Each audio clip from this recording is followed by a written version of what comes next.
Autoritetet gjermane kanë paralajmëruar një projekt masiv për përforcimin e mbrojtjes civile në rast konflikti ushtarak, përmes ndërtimit të deri në 1 milion strehimoreve në të gjithë vendin. Lajmin e bërë të ditur Ralf Tisler, kreu i zyrës federale për mbrojtjen civile të ndihmë në rast katastrofash, në një intervistë për gazetën Süddeutsche Zeitung. Sipas tij, Gjermania përballet me një rrezik navigje përballë një sulmi të mundshëm ushtarak në Europë.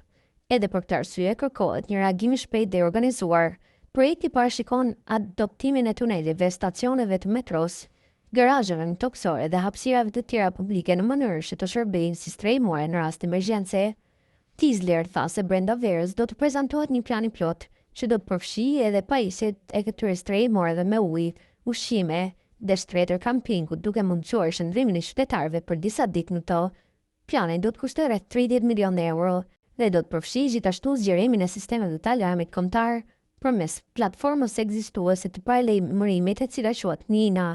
Aktualisht, Gjermania ka vetëm 579 strehimore publike në gjendje të përdorshme, të cilat mund të strehojnë rreth 477.000 persona, një shifër shumë e ulët krahasuar me popullsinë e vendit.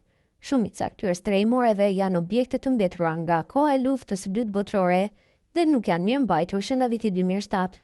Në të njëjtën kohë, vjetër e njëritje ndjeshme e kërkesës për strehimore private në të gjithë Europën, veçanërisht në Gjermani, Francë dhe shtetet baltike, çka pasqyron një shqetësim të përhapur në opinionin publik për sigurinë dhe përgatitjen në kohë krizash.